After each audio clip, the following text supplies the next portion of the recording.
Then, at 2:50 p.m., more than half the runners were through.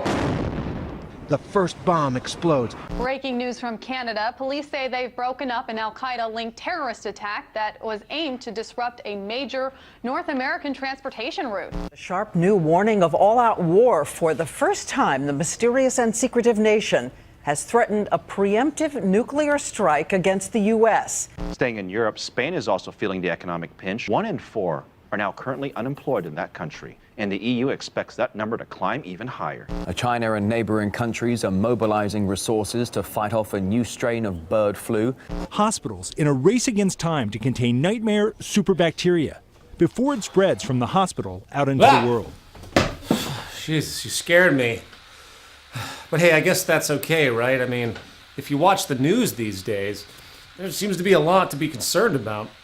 Nuclear war, terrorism, mass shootings, city bombings, corporate fraud, bird flu, bank failures, unemployment, contamination, gangs, general crime, and depending on your temperament and conditioning, perhaps you've already armed yourself to the teeth and are watching this show from an underground bunker somewhere, waiting for the end of civilization itself. Well, whatever the concern, the idea of protection or security from such woes are ever pervasive today. Prisons, police, insurance, warranties, protection agencies, military and domestic armament, airport groping, government surveillance, and the like reveals a culture of fear, if you will, on many levels. Not to mention that the modern trends of such security risks are certainly fascinating. For example, before the 1980s, the thought of someone going into their workplace and, wiping out a couple people was a relatively remote concept. Today, we repeatedly see these acts of seemingly random violence, not only in businesses, but in schools, churches, movie theaters, malls, sporting events, and other common institutions. And as unfortunate as this dark reality of our human capacity is, it's perhaps not as unfortunate as the archaic methods we as a civilization have concocted in our attempt to counter such problems. For instance, in the wake of growing U.S. gun violence, the National Rifle Association will tell you that the problem is a lack of armed security at every turn. And if we only would just, arm everybody like the Wild West, problems of social violence would subside. While at the other extreme, folks will tell you that the problem is rather due to an ease of access. It's too simple to get weaponry, and the removal of this easy access is now the correct path. However, do either of these address the real issue, the source of the behavioral problem at hand? Where is the national discussion about, say, motivation and the sociological condition itself to which these acts erupt? I point this out because in a technological age where people can now print automatic weapons in secret with home 3D printers, paving the way for an eventual nanotech revolution that will enable the public to create powerful weapons at home, bypassing commercial regulation itself, perhaps we need to rethink our sense of causality here. For unless you intend to outlaw scientific progress itself, regulation isn't going to amount to a damn thing in the long run. Likewise, come to think of it, maybe we also need to step back and reframe what a viable threat to our safety really is, and how it measures up to other threats. On April 15th, 2013, bombs exploded during the Boston Marathon in the United States, killing 3 people, gaining global attention, almost like it was another 9/11. Yet in Iraq, on the exact same Monday, bombs exploded, killing 20 times as many people, and yet no one in the mainstream media seemed to care much about that. You see, if you pay attention, you might notice that the true quantifiable magnitude of a threat or the actual toll of violence really doesn't mean much in the establishment perception. It's the idea, the context, the political spectacle that matters, and this might explain why America has spent almost $5 trillion on so-called terrorism when U.S. citizens today, and statistically have always, been more likely to die of a peanut allergy or in the bathtub than in a terrorist attack. So, as the following episode will argue, the security fear industry, stretching from the ever-exploitative news media to the military-industrial complex to the criminal justice system, not only exploits sociological distortion birthed out of the very fabric of our deprivation, scarcity-driven social order, it now appears to be accelerating in a vicious cycle. And I don't know about you, but given all of this, I'm beginning to suspect that maybe, just maybe, the very foundation of our socioeconomic system is in play here. No longer existing as a functional mode for human progress on this planet, but rather as a conduit for a culture in decline.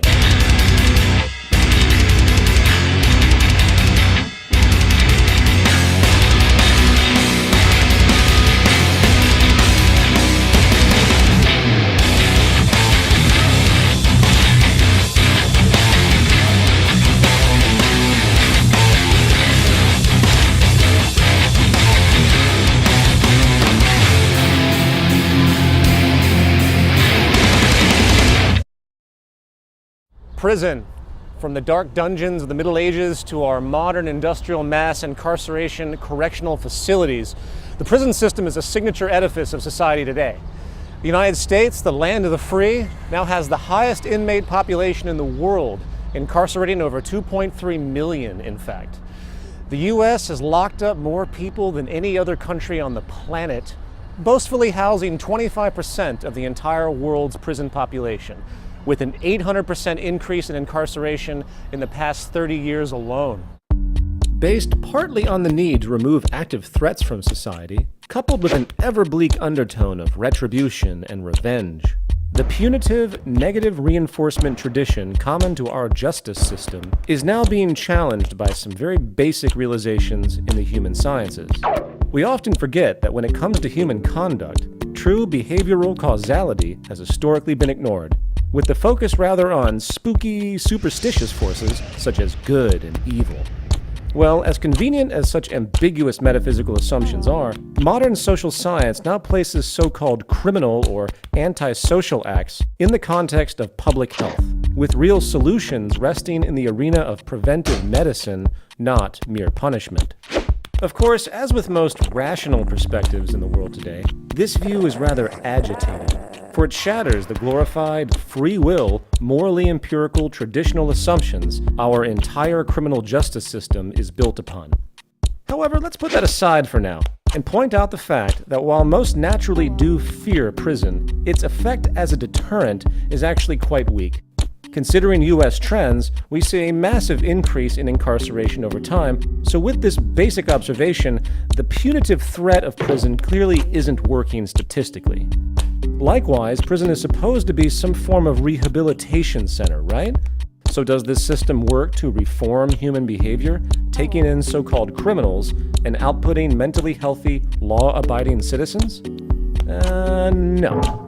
In the United States, 2/3 of prisoners released reoffend within 3 years, often with a more serious and violent offense. Dr. James Gilligan, former director of the Center for the Study of Violence at Harvard Medical School, actually refers to prisons as graduate schools for crime and violence.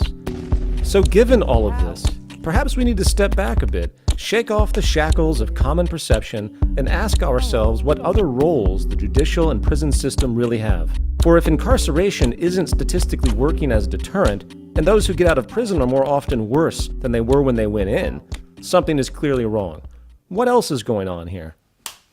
You know, while the justification of incarceration is certainly viable with respect to true social threats, no different than the medical need to quarantine somebody who is a threat to society because of a contagious disease, the evolution of the prison tradition reveals some very dark truths. And the best way to think about it is from an historical perspective, considering race conflict, class conflict, in the context of economic and political expedience. The first thing to understand is that political power, like economic power, is sourced in social inefficiency. In other words, politicians need something to fight, and to a certain degree, the more problems a society has, the more the citizens tend to feel the need to give up their power to government control, with the most proven effective type of problem being fear. Usually fear of some perceived, identifiable, external group. Of course, this idea has been acknowledged for years, such as by political theorist Carl Schmitt in his The Concept of the Political, saying that political unity is achieved by defining a common enemy. Nothing new. The Nazis did this with the Jewish culture, the early US did this with the Native American culture, and so on. In short, the trick is to push the idea that some subculture, usually in the minority, is the true source of all of society's woes, generating mass resentment and thereby ignoring more accurate, yet politically inconvenient realities. And while direct racism and discrimination is certainly alive and well in the world today, the more elusive yet relevant bias is actually economic. You see, the greatest threat to any political establishment is... What do you mean? This? This is a platform. It's three-dimensionals. There's the base. Yeah, I know it's not very good. Fuck off, Bob. Don't make me shoot you again.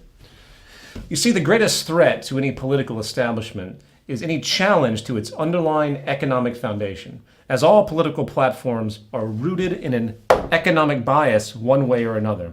And if you can brainwash the public into, say, viewing the failures of capitalism as instead rooted in the poor moral virtue of a trouble-causing subsection of the population, rather than a built-in consequence of perhaps capitalism's elitist psychology and scarcity-driven structure, you can maintain control. And this is where the common enemy scapegoat scam comes into play. It's not that bad. We simply demonize the victims of this system, shifting blame away from the more relevant, environmental, causal, social condition itself. And in the context of the justice system, the war on crime is a perfect tool. All the war on crime is a war on the poor and economically irrelevant. And if a society is conditioned to believe that a person breaking into their car to steal property is simply an amoral abomination with all the life choices in the world otherwise to make ends meet, then the causal shift is a success. The reality, however, is that most of those incarcerated today are there almost always due to crimes born from deprivation. Deprivation, which can be generalized in two forms: relative and absolute. Absolute deprivation is when a person's most basic needs are simply not met, and poverty is the lead source. The spectrum of disorder that arises from poverty is vast, from drug dealing, theft, and prostitution in areas lacking employment opportunities, to emotional loss, self-worth neuroses, and illegal self-medication, leading to complex and elusive chain reactions which can result in destructive antisocial behavior. Today, 1 out of every 15 African American kids in the United States have at least one parent in prison, usually the father. It's bad enough that the father figure is important to familial survival as the historical breadwinner, but the proven emotional toll on children who must go without such an influential parental figure also has dark results, as those children are also statistically more likely to be imprisoned as adults, in fact. And if you combine poverty with emotional deprivation, you have the perfect recipe for not only the manifestation of socially aberrant behavior, but the perpetuation of such distortions across generational time. Relative deprivation, on the other hand, is when our sense of worth and self-respect is associated to our cultural perception of success. While absolute deprivation is measured by basic health concerns, expressing the ever-important need for society to work to efficiently meet our mutable human needs for sanity and true security, relative deprivation exists in the realm of subjective comparison and resulting dehumanization. And likely the greatest example of this negative pressure is the state of class imbalance in the world. While it is true that the formerly classified poor of the West today actually live, in material terms, better than the upper class 1,000 years ago, the dehumanizing wealth stratification occurring today continues to create complex, destabilizing psychosocial problems. Long considered an incentive for social progress, class difference and wealth imbalance has turned out to be a powerful public health issue, generating massive psychological and sociological distortion. Want to be intellectually honest? The issues raised here have more to do with commerce than they do with the Second Amendment. A lot of people make a lot of money selling firearms and ammunition. The National Rifle Association has said the solution is to have armed security guards at every school. Certainly, every piece of security we engage in can be helpful, but it's, foolish to think that only security is what we need. The great challenge is here, can we prevent these tragedies? I'm sorry to interrupt, Chief, but since you've just brought up this notion of prevention, which is, of course, the real issue here, right? I'm curious when this conversation is going to move to more relevant social science. You know, I see we have, for example, the NRA here. Hi. Yet we don't have anyone from the pharmaceutical industry. Isn't it true that most of the mass shootings that have commenced have been done by people who are under the influence of psychologically mood-altering medications? Or better yet, where's the drug czar of this country? Since the war on drugs has commenced, there has been a massive increase in gun-related drug violence. Are we just going to ignore this causality as well? Or better yet, I almost forgot, I have here about 100 years of data on the relationship between economic imbalance, specifically wealth imbalance, and violence. You know, the stats have become very clear now that the gap between the rich and the poor creates more violence. The more gap, the more violence. And crime on the whole. Which might explain, by the way, why the United States, with the largest income gap in the world, also has the most violence and worst public health of any first world nation. Is this not worth a congressional discussion? I mean, with all due respect, you people can't possibly be naive enough to think that the reduction of certain guns, as the left suggests, or the increase in armed security in public places, as the right suggests, is really going to have a long-term effect on such deeply rooted sociological problems, right? A problem clearly rooted in structured dehumanization and economic deprivation. It's inherent to our social system. You know, is it not of some viable consideration to address this issue? No? Really? And then we have the so-called war on drugs. When Richard Nixon declared the drug war in 1971, he asked for an initial $84 million. In 2013, the National Drug Control Budget requested $25.6 billion. With about $1 trillion spent in total, and the result over time has been more drugs, easier access, increased potency, and more users. Today, almost half of the federal prison population are non-violent drug offenders, often mere users, in fact, clearly a mental health issue rather than a punitive one. Draconian mandatory sentencing laws today can send kids to prison for decades for mere possession. And it is no secret that this criminalized subculture has been mostly born out of the prohibitive underground economies necessarily sprouted in poor areas of the country, largely occupied by minorities. As an aside, we often forget how deeply racist the United States has been historically, assuming vast improvement. And yet today, there are more African Americans behind bars than were slaves before the American Civil War. After segregation, the black community was strategically isolated into low-income inner-city ghettos, which systematically robbed them of economic opportunity. And as the national culture matured, with racism slowly dissipating through the civil rights movement, the economic oppression set in motion at that time remained, creating a powerful cycle ever since. Today, 1 out of every 3 black men are expected to go to prison at some point in their lives. And in effect, the real oppressive mechanism in the world today is no longer race, but economic class. And the punchline is brutal. Not only are the poor and forgotten of our society conveniently turned into criminals, rather than clear examples of the failure of our social model, capitalist ingenuity prevails once again, transforming these people into pure, saleable commodities, creating a massive profit industry out of an otherwise economically useless social class. From thriving income generation via fines, tickets, bail posting, and lawyer fees, to the now massive network of servicing the millions of inmates via healthcare, food production, security hiring, parole officers, and the like, the prison and security industrial complex in the West is a thriving business enterprise and positive factor on economic growth. The cost to imprison one person for 1 year in the state of California is about $47,000. Extrapolating that to the total U.S. 2013 prison population of about 2.3 million, the incarceration service alone amounts to over $100 billion a year in income, and this isn't counting the other 5 million currently being serviced on parole. Today, the Corrections Corporation of America, G4S Wackenhut, and other private for-profit security and prison firms benefit their investors and shareholders when incarceration rates increase. not to mention the now extremely common labor use, or slave labor use I should say, of the prisoners themselves. And yes, we might feel some moral outrage when a Pennsylvania judge gets caught sending kids to private detention centers for cash kickbacks. But then again, are we really surprised? There are even small towns in the Midwest where the majority are employed by the local prison. And if they don't have crime and prisoners, their town's economy is in the toilet. Not to mention that most police departments derive enormous funding from drug arrests and seizures. If the drug war stopped, the police department would lose billions in this country. And yes, the rabbit hole runs even deeper. If we step back even farther, we see a broader economic reinforcement here.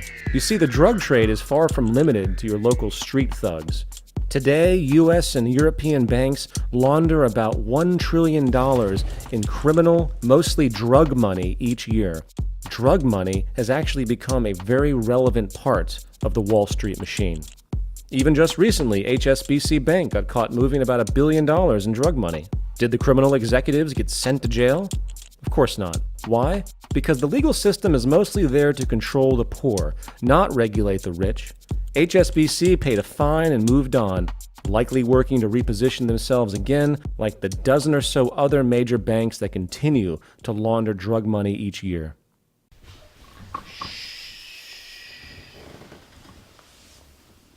Dick!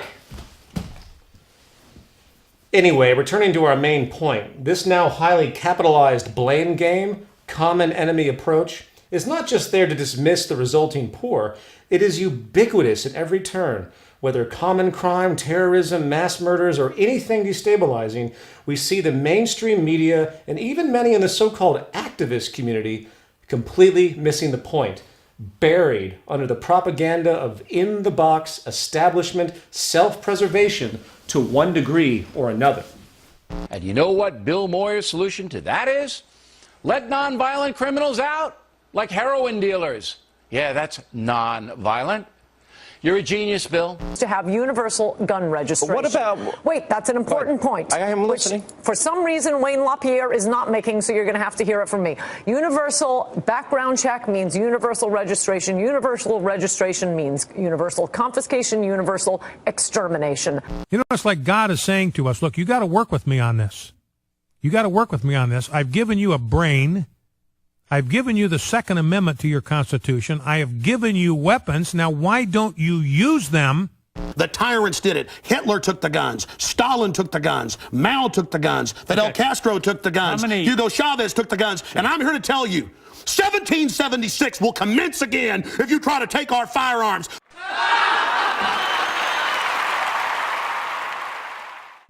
And the 21st Century Culture in Decline Belligerent Right-Winged Freak Show Award goes to Alex Jones.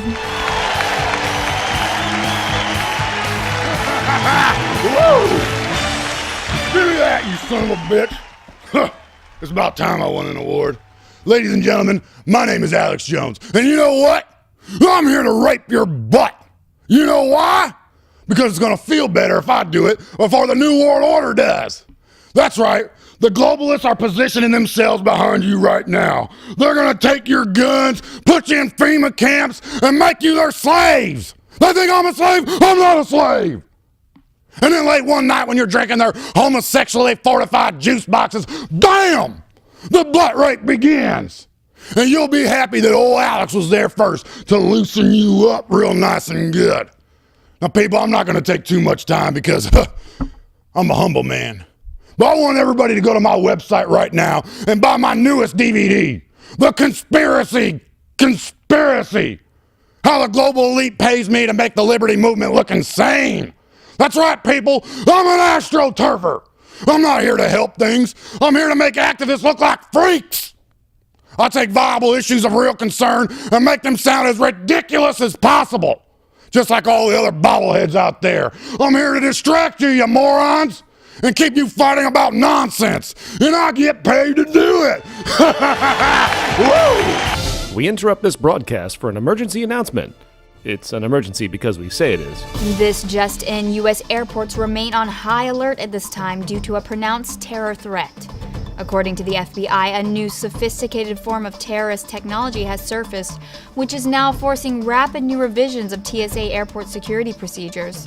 That's correct, Summer. On the heels of the 2006 liquid bomb threat and 2009 underwear bomber, this obscure new approach was revealed to authorities in a videotape allegedly found in an outhouse in Willy Wonkistan. While the date of the video is unknown, along with no clear understanding of who made it, the use of machetes, headdresses, and Arabic language was enough for federal authorities to declare it is indeed Al-Qaeda. The rather grainy video appears to show a medical procedure instructing how to implant explosives in the body cavities of babies, puppies, and kittens. Viewer discretion is advised.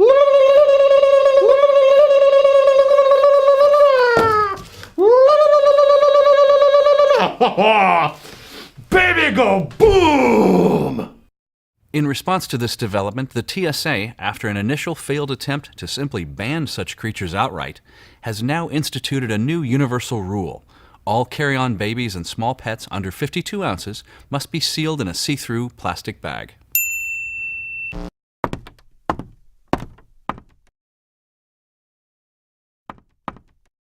Most people don't realize, but the Earth has been slowing for many years. And were it not for these huge and expensive fans behind me, we would have ground to a complete day and night halt. And every word out of my mouth is true. Do you know why? Because you heard it from some guy in a tie.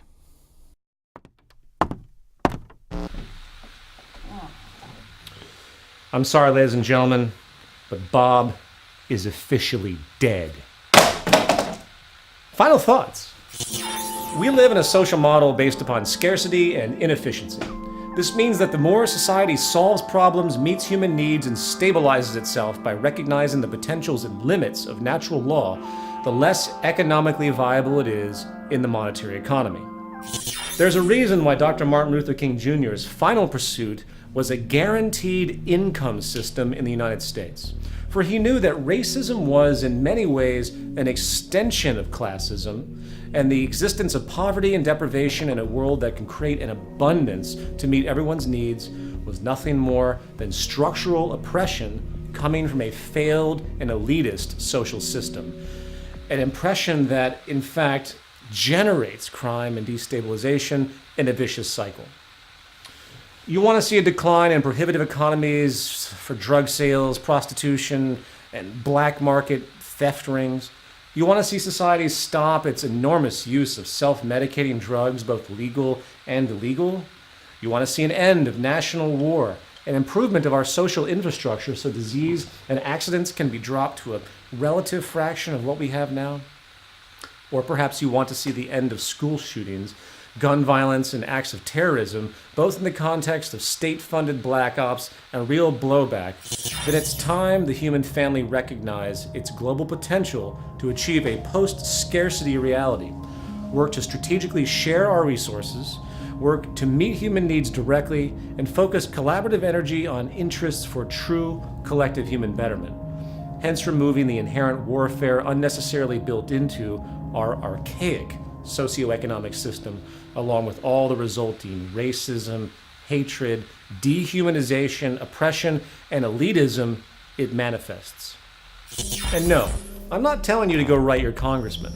If the social system is the disease, then those who appoint themselves to assist its operation are the tumors and lesions.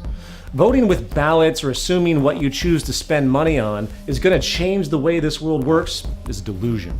It's going to take a new approach, a parallel uprising of power to shift the tide. And whether we're aware of it or not, this is happening slowly right now around us in the world. And the question is, where are you in this interest? And do you even care? If not, well, welcome to the culture in decline. And this show, as shitty as it is going to keep running. If so, then perhaps maybe this terrible reality show may come to an end faster than we think. But until that happens, rest assured I'll be here, arrogantly pointing out that most everything you believe and hold dear is wrong. So get back to your Bibles, video games, internet porn, and AK-47s, bitches, and have some fun out there in this dark circus we call normality. And until next time, I'm Peter Joseph, and whether you like me or not, I exist as an agent and victim of a culture in decline.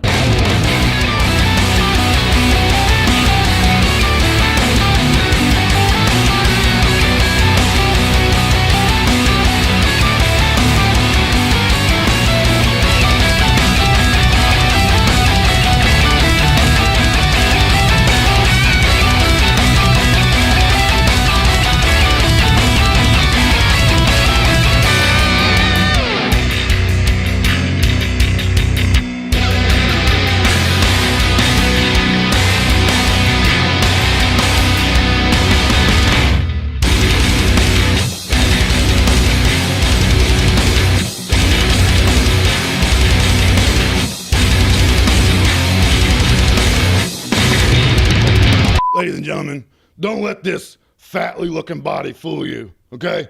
I work out 4 times a day, I run 19 miles a day, and I drink Tangy Tangerine like it's my job, all right? I'm only big like this because the New World Order makes me... People, you know what keeps old Alex up at night? It's these daggum globalists. I'm sorry, I said globalists.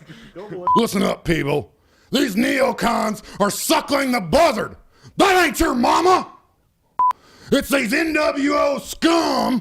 They're going around trying to butt rape everybody. They're just nothing but a butt rape machine. It's these NWO globalist communist scum that are going around like a butt rape machine. I'm a butt rape machine. Butt rape machine. People, I am a butt rape machine. You know what? Instead of the bald eagle, the national symbol should be a man laying in submission in the fetal position, peeing on himself. That's what it should be, peeing all over his damn self. If you can't tell, this is all an act. It's a shtick. That's why I act all crazy and shit, flailing my arms and my neck like this. It's an act. It's a shtick. I need money. Woo! Keep grunting. Yeah, how about that? You like some of that? You want some, Peter?